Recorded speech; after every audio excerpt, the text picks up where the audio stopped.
ready for the extraordinary? Something big is happening on your screen. Introducing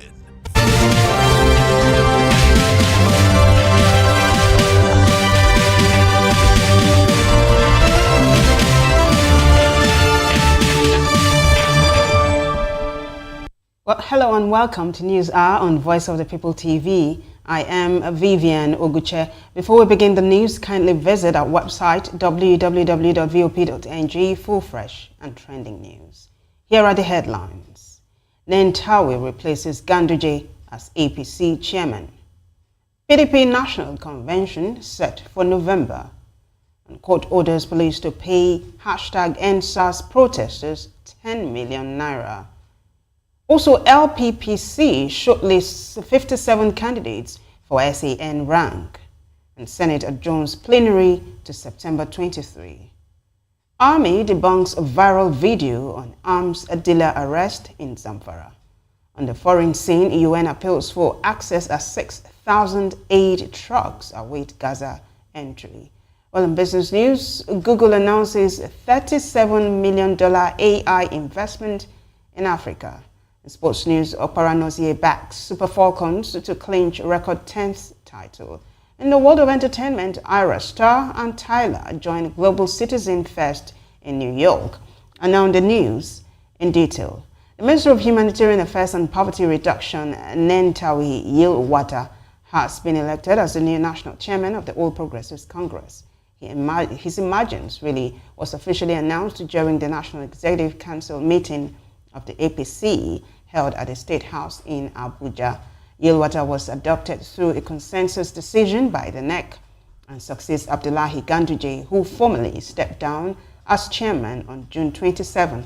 The meeting was attended by President Bola Tinubu, members of the Progressives Governors Forum, and other top party officials. Meanwhile, the newly elected chairman has pledged to unify all organs and members of the party nationwide. Speaking after his announcement as chairman, Yilwata also promised to expand the party's reach and influence. He was the APC's governorship candidate in Plateau State during the 2023 elections. I, President N10M do solemnly affirm that I shall be faithful and bear true allegiance to the All Progressive Congress, that as national chairman of All Progressive Congress, I will discharge my duty to the best of my ability, faithfully and in accordance with the Constitution and in accordance with the Constitution of the party, and always in the interest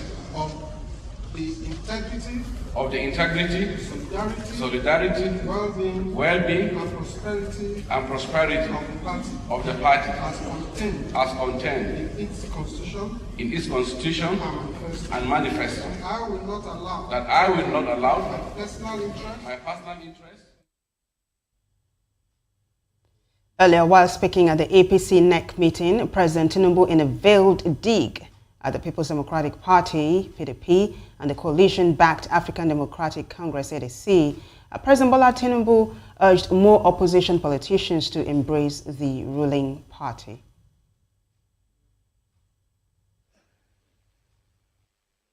It's not a bad idea to abandon the sinking ship and be absent from a coalition of Confucians.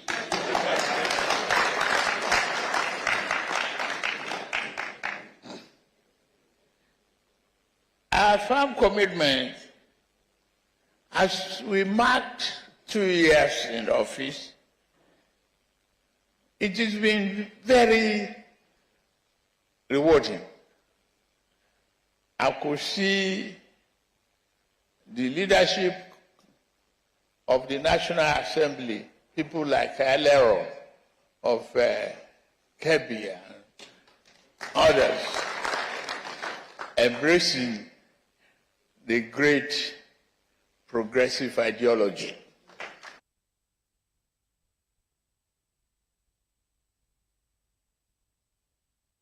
Meanwhile, the North Central All Progressives Congress Forum has hailed the emergence of Professor Nentawe Yilwada as the new national chairman of the party, describing it as the successful outcome of over 2 years of agitation for the return of the position to the region. In a statement released shortly after the NEC ratified Yilwada's appointment, the North Central APC Forum expressed gratitude to President Bola Tinubu for ensuring that justice prevailed in resolving the party's leadership question. The statement, signed by the forum's chairman Sali Zazaga, a member of the APC campaign council in the 2023 election, celebrated what it called a long overdue recognition for the North Central region. In a related development, the Lagos State chapter of the APC also congratulated Yilwada on his emergence as national chairman. Lagos APC spokesman Sheye Oladejo said in a statement that Yilwada's elevation was well-deserved and a step in the right direction for the party. And still talking party politics, the People's Democratic Party has shifted its national elective convention, originally planned for August to November 2025. Speaking at a news conference in Abuja after the party's 10th or 101st National Executive Committee meeting, the PDP National Publicity Secretary Debo Ologunagba announced that the convention will now take place in Ibadan, the Oyo State capital, instead of the previously announced venue in Kano. And now, governors elected on the platform of the People's Democratic Party have declared their readiness alongside party members to confront both the ruling All Progressives Congress and the emerging coalition led by the African Democratic Congress in the upcoming elections. Speaking on behalf of the PDP governors at the party's 101st National Executive Committee meeting in Abuja, Chairman of the PDP Governors Forum and Bauchi State Governor Bala Mohammed said the party will no longer tolerate acts of indiscipline. He noted that recent internal crisis triggered by indiscipline had been addressed and resolved. Governor Mohammed added that the party sympathizes with those who left out of impatience, but stressed that while the door remains open for their return, it will only be for a limited time.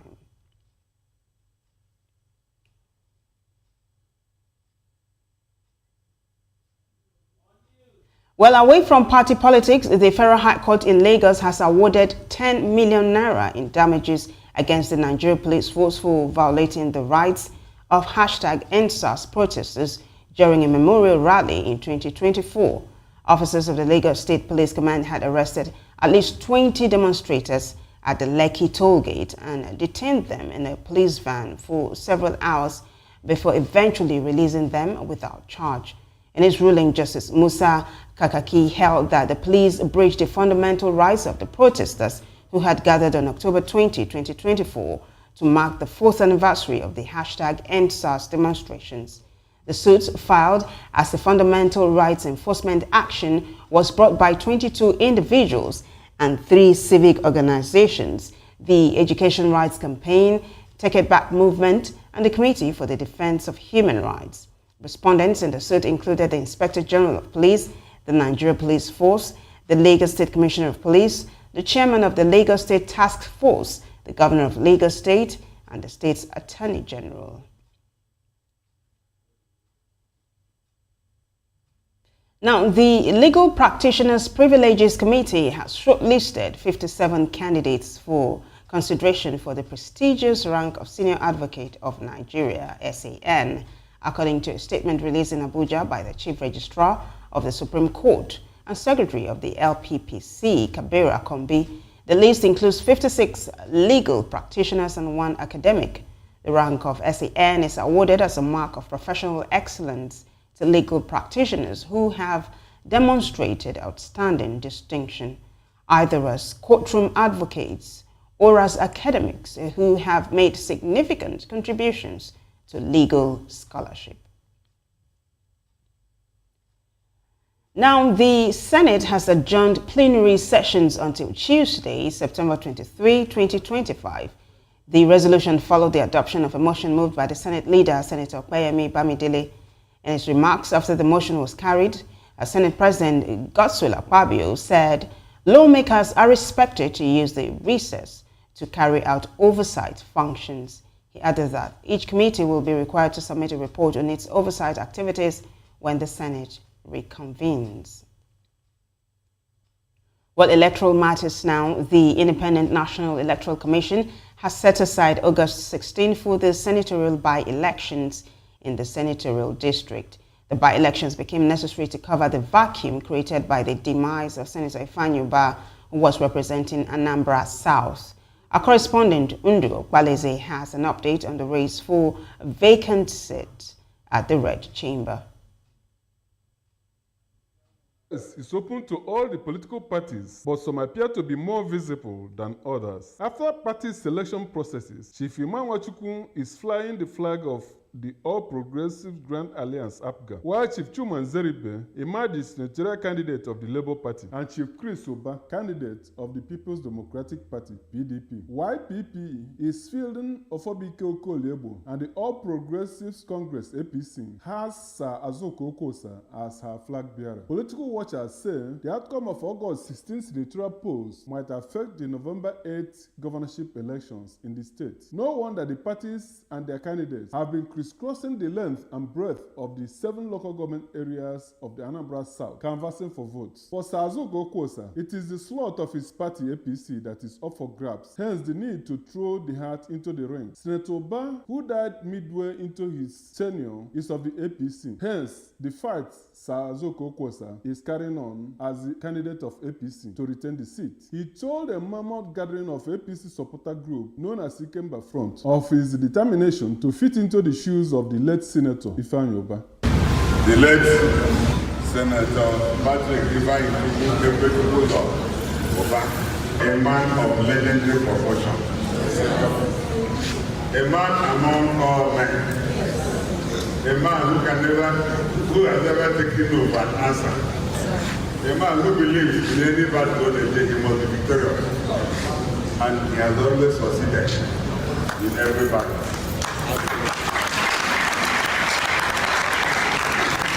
Therefore, my humble self being a progressive mind and also an advocate of such struggle, I've always identified with him. The national coordinator of Ikemba Front, Chief Arinze Chukwuawog, said the group would work hard for APC victory, knowing that Sir Azuka possesses the sterling qualities of their founder, late Senator Ubah. We have a total of 118 wards. 118 wards in Anambra South.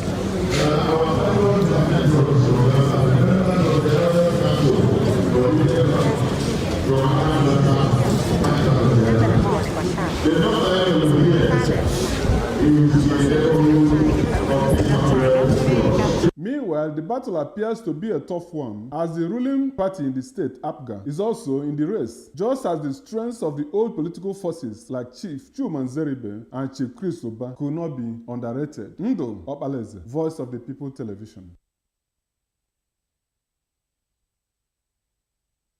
Another development, the House of Representatives Committee on Federal Character has summoned the chairman of the Federal Civil Service Commission, Tunji Olaokpa, over the alleged lopsided appointment of federal civil servants by the commission. Chairman of the committee, Idris Wase, said in a statement that the summons became necessary following Olaokpa's repeated failure to honor earlier invitations, a development that has displeased the panel. Wase warned that the FCSC chairman must appear in person on July 30 without fail or risk facing the full constitutional powers of the committee.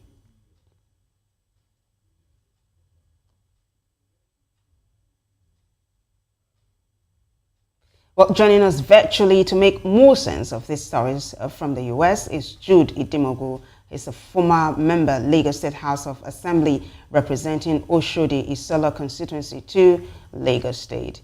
Mr. Idimogu, you're welcome.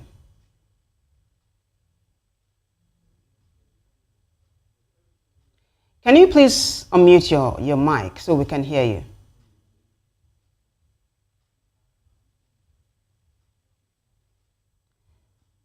Mr. Idimogu, can you hear me? You can hear me clearly, sir? Yes, I can. Can you hear me too? Absolutely, loud and clear, and it's so good to have you join us today. Oh, thank you for the opportunity. My pleasure. My pleasure. Thank you. So let's go straight to the point here. What is your reaction to the emergence of Nentawe Yilwada as the new national chairman of the APC? Yeah, well, for me, I think it's a good development. Yes, because I believe it's coming from the North Central, and at least it has given the North Central people a good sense of belonging in our political party, APC. If you watch what has been happening before, most of the critical positions are mostly taken by, if not Northwest, mostly Northwest. Then maybe recently you have the Northeast. But for the North Central, it has been a long time they have held positions like this. Considering 2027 again, I think it's a very good strategy to give those people sense of belonging. Apart from that, it will also make them work very hard for the return of our president in 2027. So for me, it's a good one. And if when you see the North that are agitating against the president, majority of them are from the Northwest, and in fact from the Northwest. So I think it would be wrong if the party decides to also give it back to them. Apart from that, the last chairman that just left came from the Northwest. So for me, it's good the way the president and the party have decided to give it to North Central. Yeah. The last chairman being Abdullahi Ganduje from Kano, right? Yes. All right. So how significant is this appointment then for the APC, especially at this stage of Nigeria's, of Nigeria's political landscape? Well, the truth is that our party, APC, wants to win 2027 election. The president wants to return back. And like I said, they call not agitating.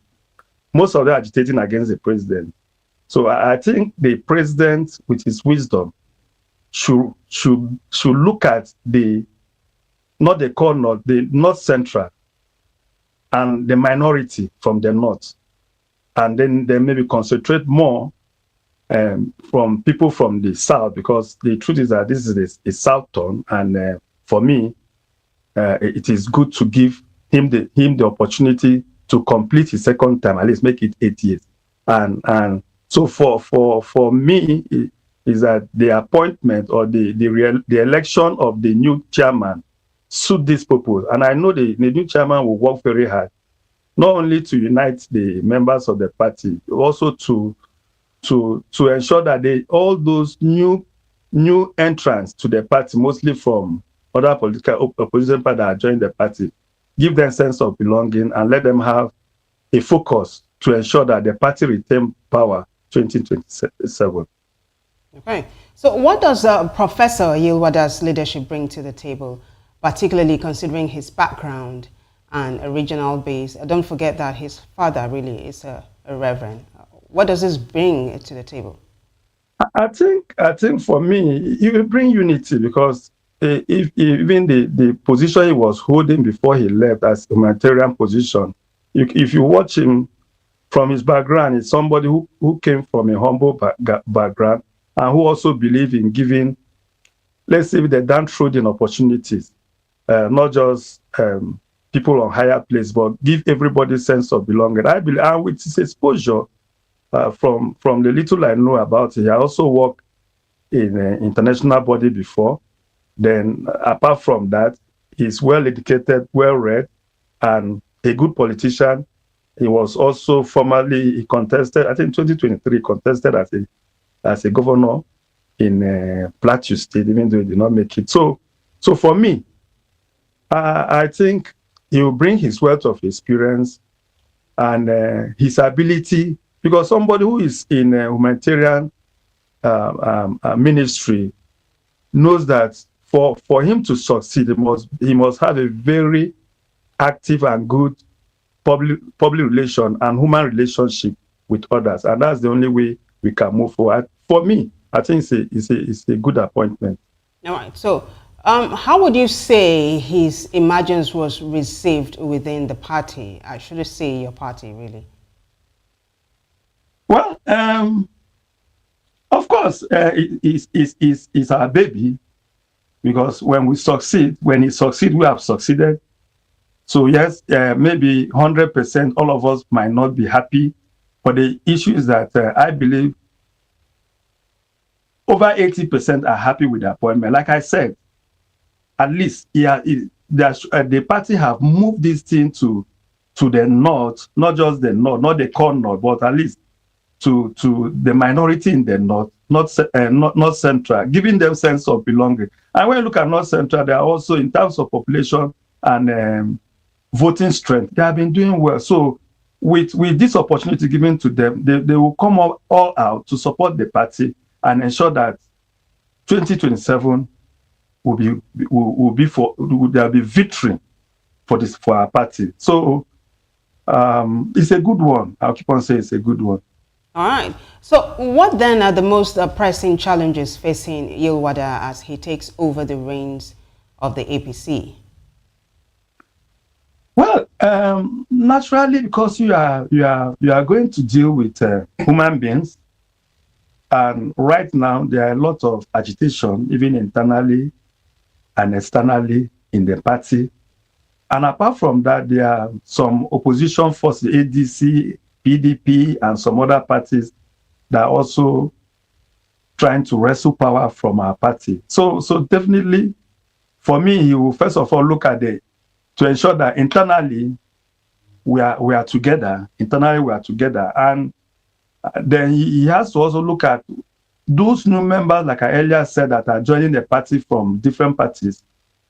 Make them understand the focus and the constitution of the party, the direction of the party coming 2027 and beyond, not just 2027 only, but 2027 election and beyond, because we believe that the party should do well and continue to maintain power in Nigeria. But for you to do that, we need to do well and certify majority of the electorate and Nigerians. So I believe the challenges he has is bringing both internal and external members of our party, and also look at the strength and weaknesses of the opposition party and see how we can overcome them. So that is just.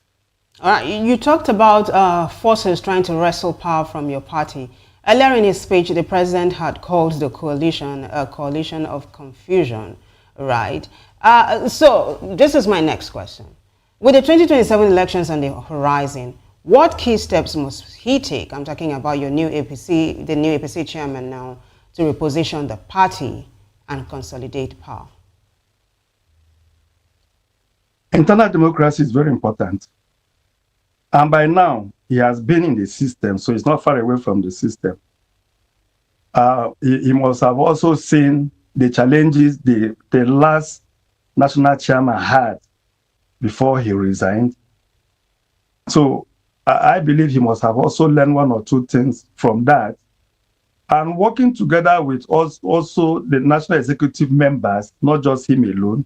See, a tree can never make a forest. But he is the leader of the party now, apart from the president. So he's expected to work extremely hard to unite the party. It's very important to unite the party with unity and fairness. Give people fairness, unite this party, and let there be the sense of fairness for every region, every group, every other minority, wherever they are, as long as you are a member of our great party, APC. They will all focus and work very hard, because the truth is that it's not easy to maintain power, because the opposition will always want to wrestle those power from you if it's easy. But if, as the new chairman, can now unite all members together and ensure that even more people that wants to join the party comes into the party and give them sense of belonging, I think we'll overcome. All right, so the PDP has threatened to tackle your party in the 2027 elections. What then is your reaction to this threat, right, coming from the PDP governors to confront the APC ahead of the 2027 elections? Well, it's normal. It's democracy. Opposition will talk. They have the right to express themselves. But the issue is that can they achieve it? For me, the answer is no. However, that does not mean we now will take things for granted. The party members and the faithful must also guard against we losing power coming 2027 and beyond.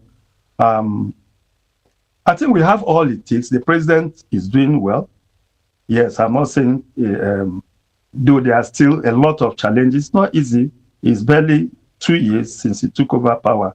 And from where he's coming from even where even our party took power from, the late last president, there are a lot of challenges in Nigeria. So these are things we cannot solve within few years.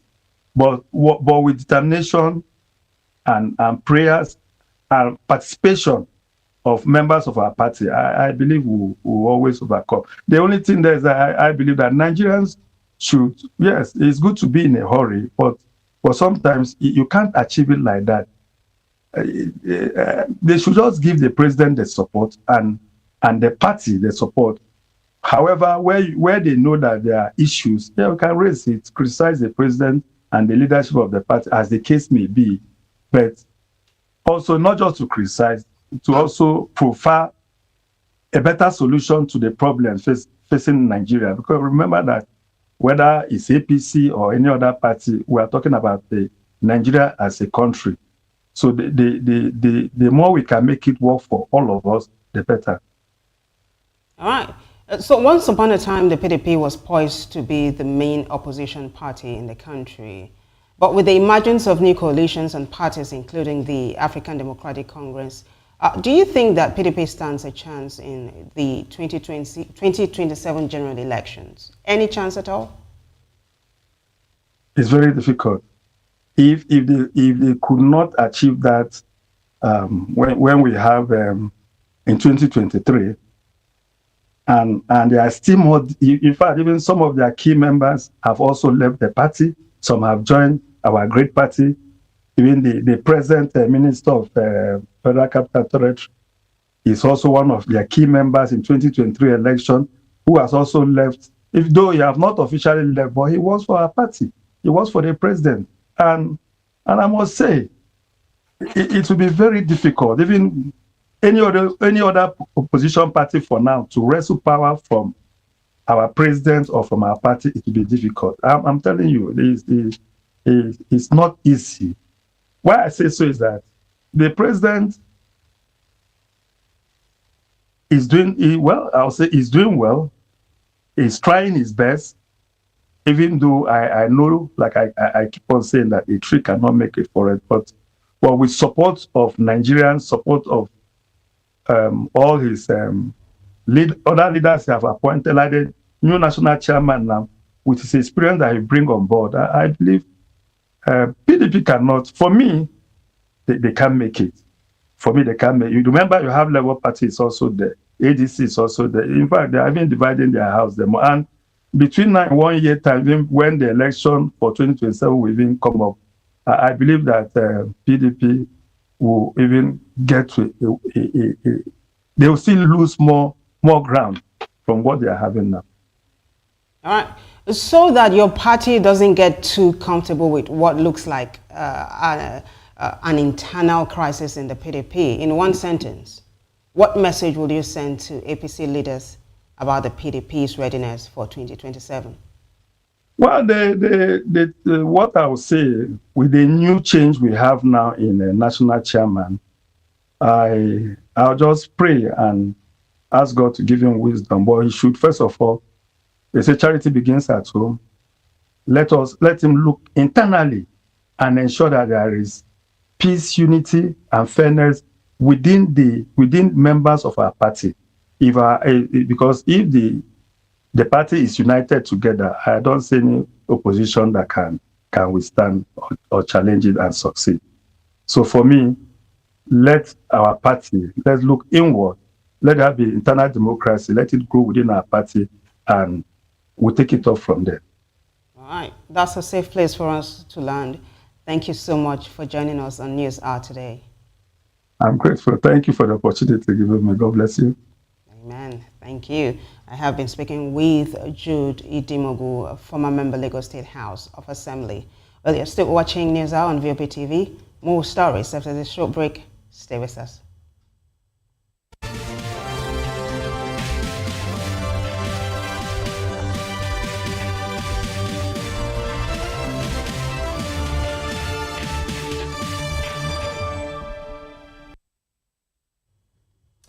Welcome back, everyone. Now, a new bill before the House of Representatives is aiming to reform Nigeria's public service sector by banning political office holders and public servants from using private hospitals and schools. The move is geared towards restoring confidence in the country's public institutions. VOP TV's Matthew Gunswada has details. The bill to prohibit public and civil servants from using private hospitals and schools is currently before the House of Representatives.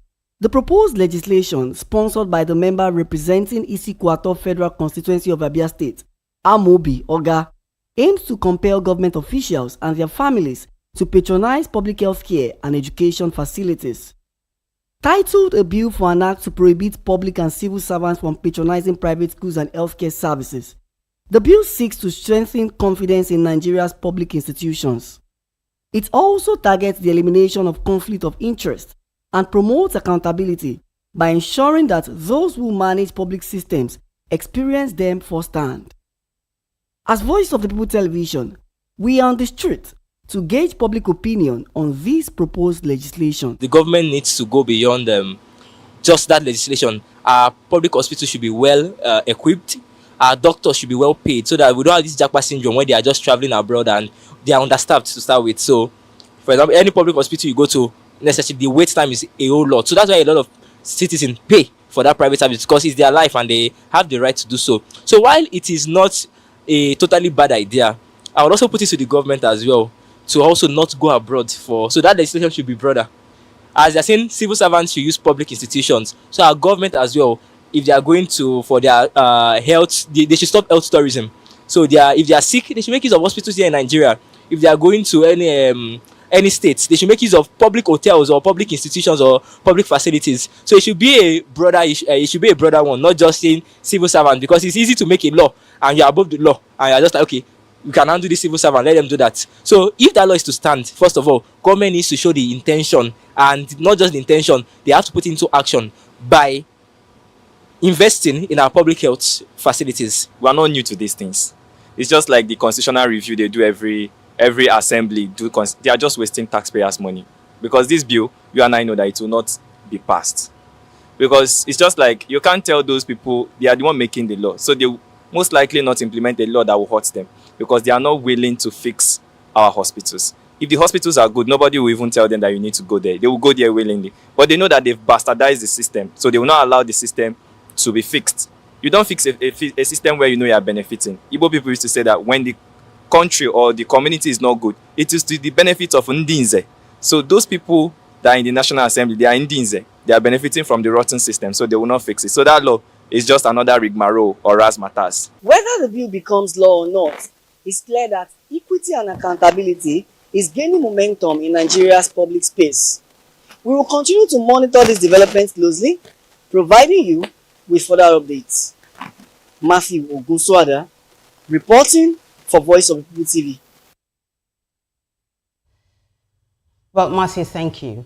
In another development now, the Nigerian Army has dismissed as outdated and misleading a video circulating on social media which claims to show the recent arrest of a foreign arms leader in Zamfara State.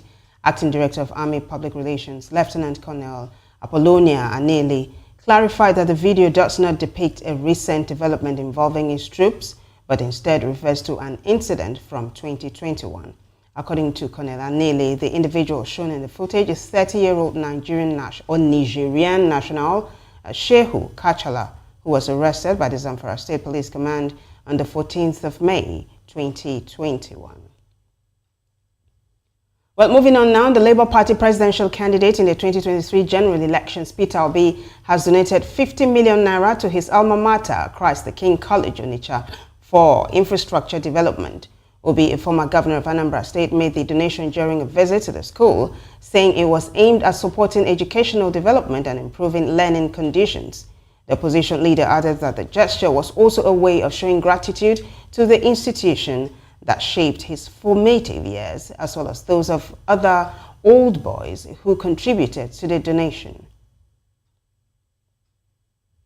Well, coming up next, foreign, business, sports and entertainment stories after the show break. Stay with us.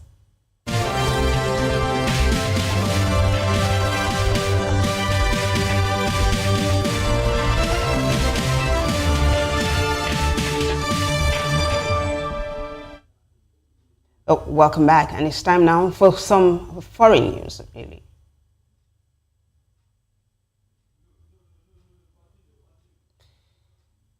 Okay, we'll move on now. A UN agency says 6,000 truckloads of aid are waiting to enter Gaza, warning that the hunger crisis in Gaza has never been so terrible. Israel says 150 food trucks were collected by the UN and other aid agencies inside Gaza on Wednesday, with another 800 awaiting collection. Meanwhile, the Hamas-run health ministry says 2 more people have died of malnutrition in the past 24 hours, bringing the total number of reported starvation-related deaths since October 7, 2023 to 113.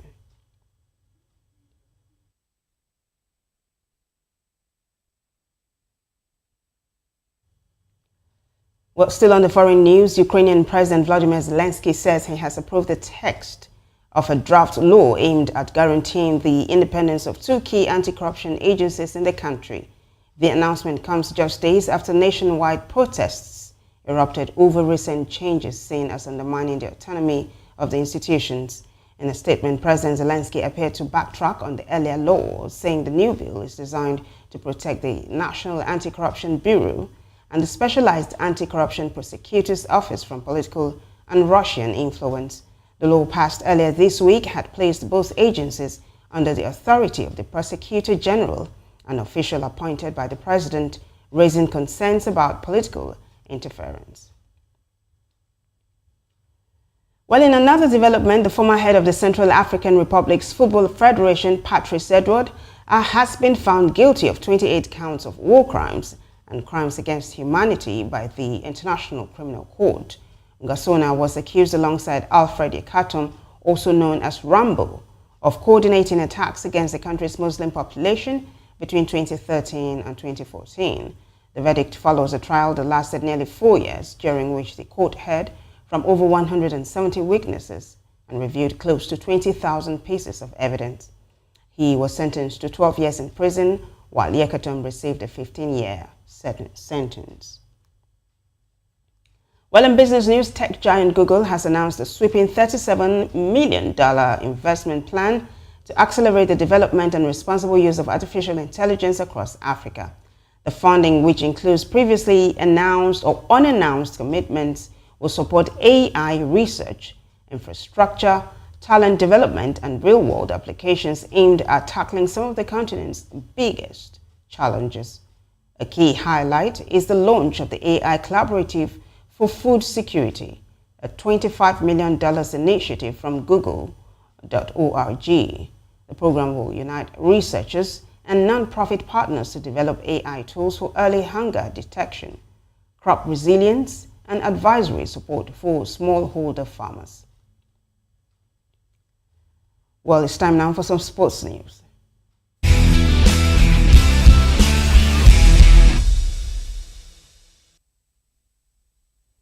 And now to the sport news on the news with me, Jerry Peliohai. Desire Kwanosi, a former Super Falcons striker, is back in the team to win the 2024 Women's African Cup of Nations WAFCON title against Morocco. The final match is set to take place at the Olympic Stadium in Rabat on Saturday. Kwanosi praised the Super Falcons' performance in the tournament, noting that every player has shown great skill and teamwork. She expressed confidence in the team's ability to beat Morocco and secure a record-extending 10th WAFCON title. The former The former striker also commended the overall quality of football displayed in the tournament, highlighting the growth of women's football in Africa. She believes the WAFCON edition has been thrilling with top teams and players making history in every game. In related development, the Super Falcons players visited injured Bayana star Gabriela Salgado in the Casablanca hospital, showing love and sportsmanship. Captain Rashidat Ajibade and 4 other players presented Salgado with a signed Super Falcon jersey. Salgado was injured during South Africa's 2-1 semi-final loss to Nigeria and underwent successful surgery. She is expected to be out of action for the rest of the year. The visit showcases the camaraderie and goodwill between the two teams, with some readers praising the Nigerians for their sportsmanship and criticizing the article's initial error regarding the semi-final match result.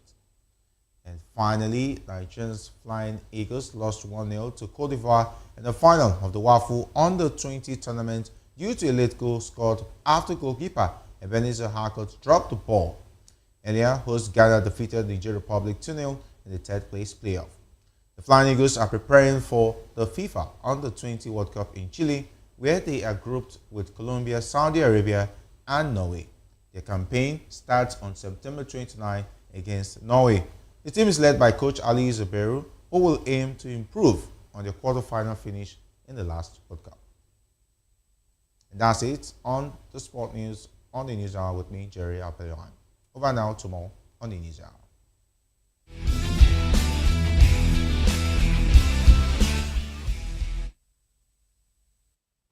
Well, Jerry, thank you. Entertainment news is next.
Welcome to the entertainment segment. Nigerian music superstar Arya Star and Taylor are set to bring the global stadium and sound of African music to Central Park, Great Lawn at this year's Global Citizen Festival on September 27. The duo join an all-star lineup that includes chart toppers The Weeknd, Shakira, and Maria, and scientists in whose promise to be one of the year's most impactful music events. Hosted once again by Global Citizen Ambassador Hugh Jackman, and the annual festival is not just about music, it's also a call to action for urgent global change. This year's campaign focuses on clean energy, access to 1 million people across Africa, education for 30,000 children nationwide, and a major push to protect 30 million hectares of the Amazon rainforest. In partnership with FIFA and Festival, will also harness the power of soccer to engage young people and aim to register 40,000 New Yorkers to volunteer across the city. Away from that, Burna Boy recently released 8 projects, No Sign of Weakness, as debuted at number 200 on the Billboard 200 album chart, selling 8,800 units in the United States during its opening week. The album marked its 5th entry on the Billboard 200. Making Burna Boy the Nigerian artist with the most albums to appear on the chart, further solidifying his status as one of the most commercially successful African artists in the U.S. All of Burna Boy's recent albums have charted on the Billboard 200, highlighting his growing influence in the American music scene. In another major milestone, the Grammy winner recently earned his third RIAA Platinum plaque with the hit single On the Low. The track joins Ye and Last Last as his other Platinum certificate song. With 7 RIAA certifications to his name, Burna Boy continues to rise as one of Nigeria's most decorated artists in the United States. Elsewhere in entertainment, Janice Turner, the mother of singer Sean Kingston, has been sentenced to 5 years in prison and 3 years of probation after being convicted in a federal wire fraud case involving more than $1 million. Turner and her son, whose legal name is Kirsten Anderson, were found guilty of 1 count of conspiracy to commit wire fraud and 4 counts of wire fraud. In May 2024, the 35-year-old singer and his mother were arrested in California on fraud and theft charges. Kingston, who remains under house arrest after posting bond, is secluded to be sentenced next month by the same judge. The singer is best known for his 2007 chart-topping hit Beautiful Girl, as well as Take You There, and his collaboration with Justin Bieber on N10M.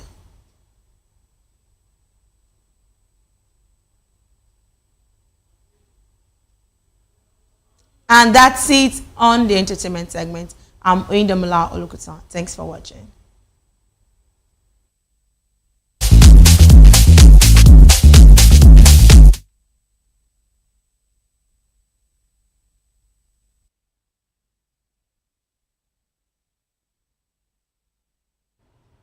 Well, Onye, thank you. And that wraps it up for us in News Hour. Before we go, a quick look at the headlines. Well, it looks like we don't have the headlines. So I say thank you for watching. I am Vivian Oguche.